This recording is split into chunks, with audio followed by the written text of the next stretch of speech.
In this episode, you'll learn 10 easy tips for women to be more consistent with exercise.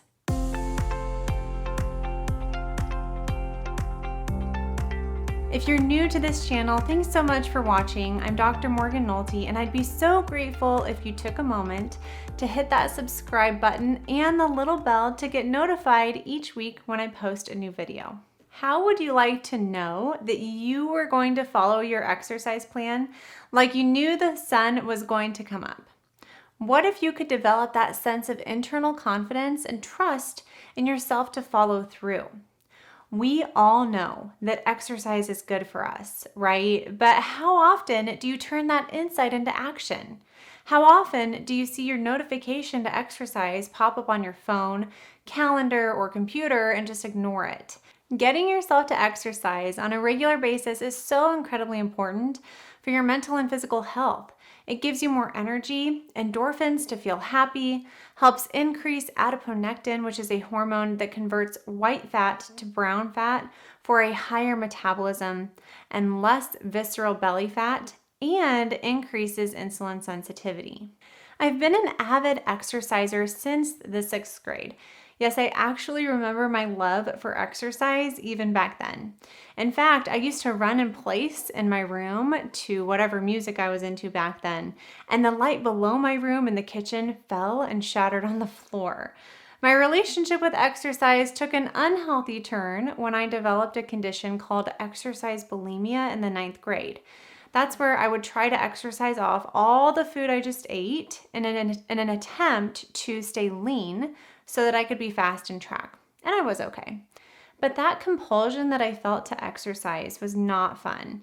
And my exercise bulimia lasted about 10 months and thankfully went away with no residual exercise obsession. I've learned to develop a healthy, moderate relationship with food and activity and now help my members do the same. So if you want to improve your insulin sensitivity and thus reverse insulin resistance so that you can lose weight, keep it off, and prevent disease, strength training is actually one of the most beneficial habits you can adopt. Now, it runs against popular weight loss practice to do cardio because it burns more calories. Now, while cardio may burn more calories during the workout, weight loss is not about calories. It's about insulin. And minute for minute, resistance training improves insulin sensitivity better than cardio. Not only that, but it increases your strength so that you can move better and have stronger bones as you age.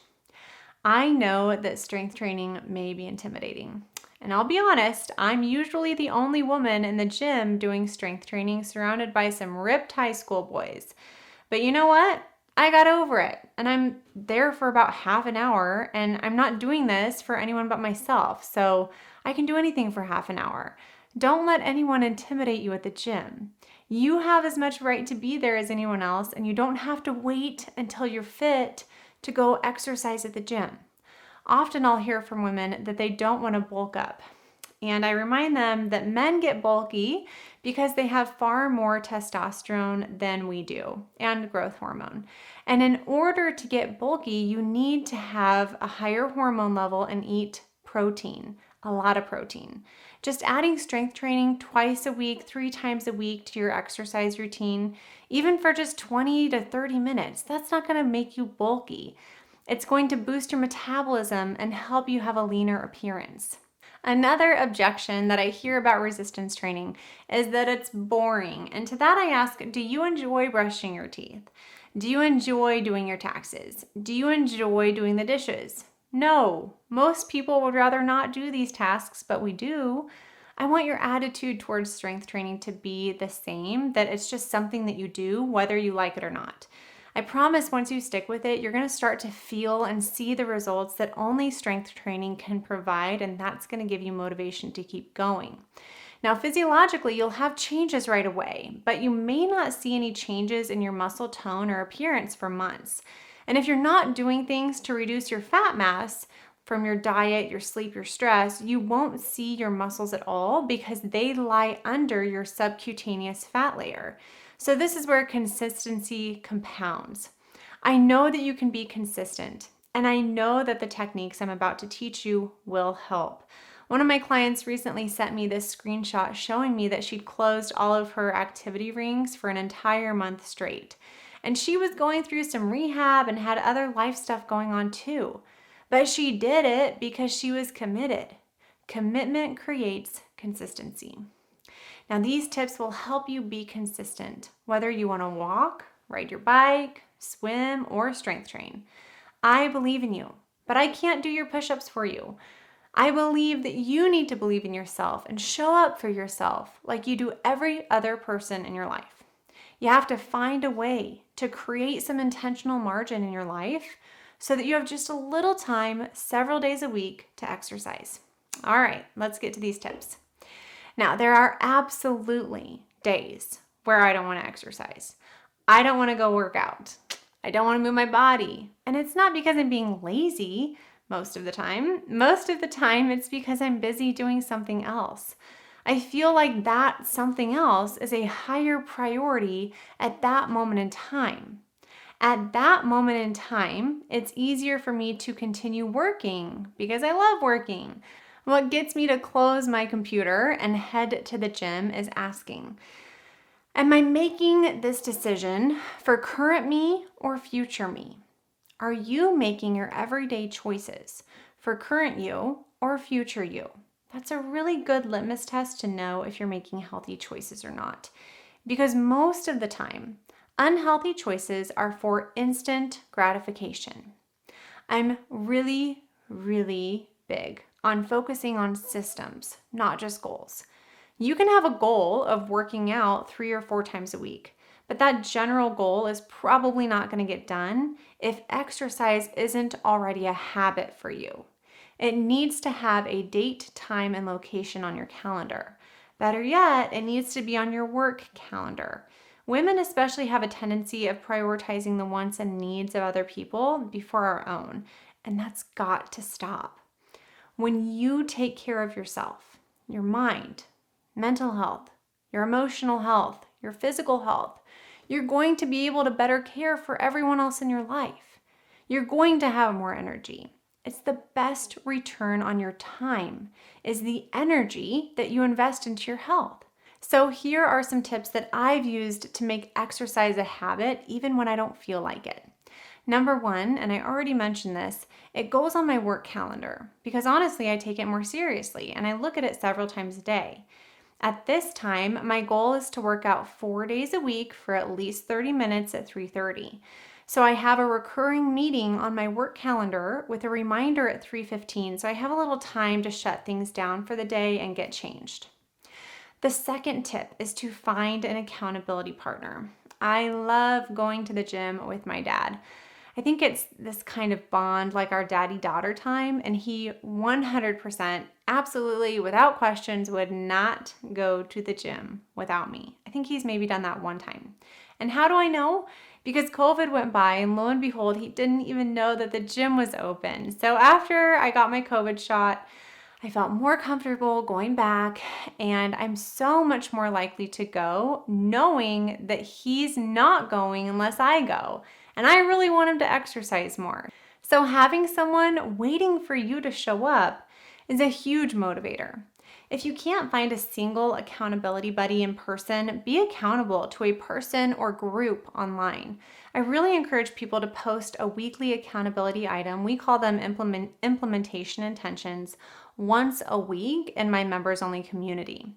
Now, writing down your goals and telling people about your goals has been shown in the research to improve follow through based on the psychology principle of consistency.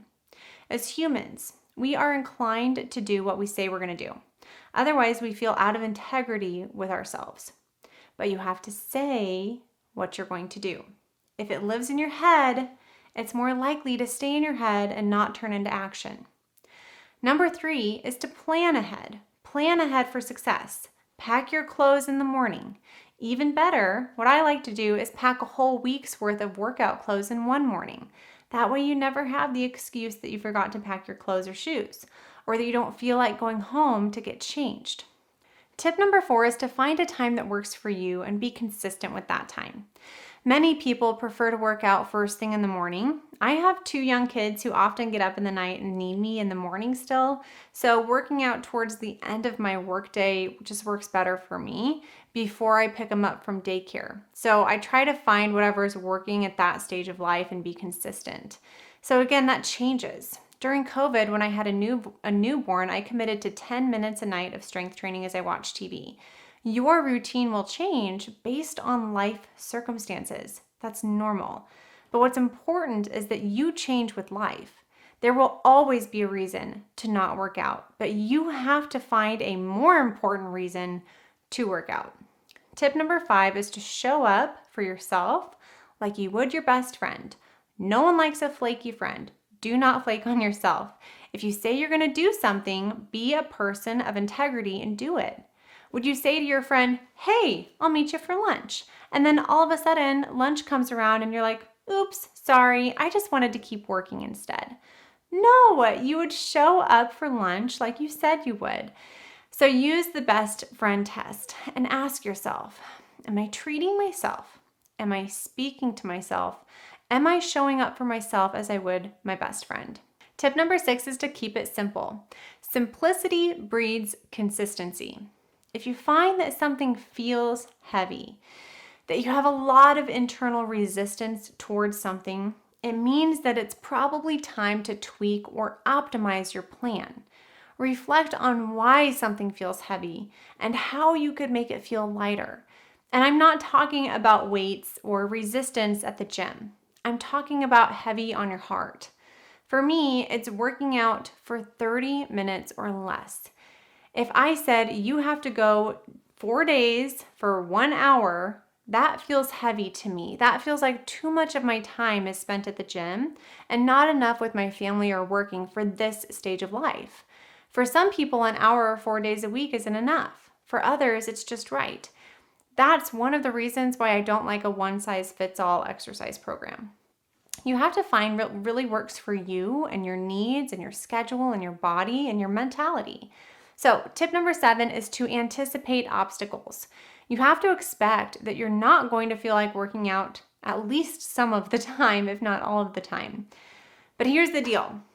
Name a time in your life when you ever regretted going for a walk, when you ever regretted a workout, right? Now think of a time that you regretted skipping one. Think about how you're going to feel after you're done. And that can help give you a little spark of motivation that you need to take the first step and actually go.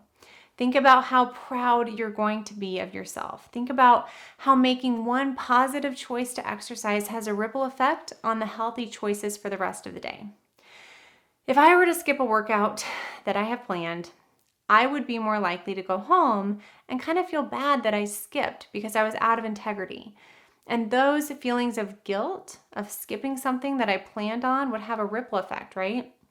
I wouldn't feel as good emotionally. I'd be a little more critical of myself. I'd be more likely to go home and emotionally eat that night, and that's obviously not helpful. It's not productive. This brings us to tip number 8, and that's to have a plan B. If for some reason I don't go to the gym or go for my walk, I usually have a plan B to do some strength training and stretching at night when I'm watching TV. Again, we're keeping it simple here.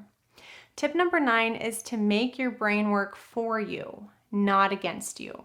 Remember that your brain will do whatever you tell it to, but you need to give it a clear roadmap and a specific set of instructions to follow.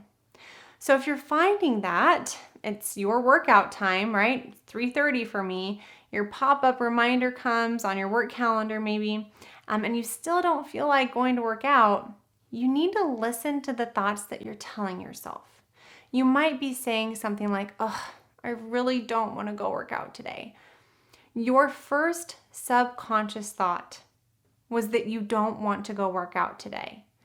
And there are 2 words that you really have to look out for when it comes to limiting thoughts. Don't and can't. If you're telling yourself, I don't want to, well, I'm not surprised that you're not going to go to the gym because you're literally telling your brain you don't want to go. And your brain followed what you told it to do. So try telling yourself something like, I don't care if you want to go. Your alarm went off. shut your computer or get out of bed and go put your workout clothes on. Now, this brings me to my last tip, and that's the 2-minute rule. This comes from the book Atomic Habits by James Clear. All I want you to do is focus on the very first thing you need to do to get your workout done. For a lot of people, it's shutting your computer or getting out of bed or turning off the TV. You don't need to think about the whole workout. You need to think about the first step that you're going to take to get there. Any habit that you want to form, you can boil it down to the first 2 minutes. And I want you to master that moment of decision, and you're going to be so much more likely to follow through. I gave you a lot of tips today, and I hope that you found this episode helpful. I'd love to hear from you. You can follow me on Instagram at Dr. Morgan Nolte and let me know your favorite tip or biggest takeaway. I want you to think about how you can incorporate 1 or 2 of these tips into your life to make exercise more consistent.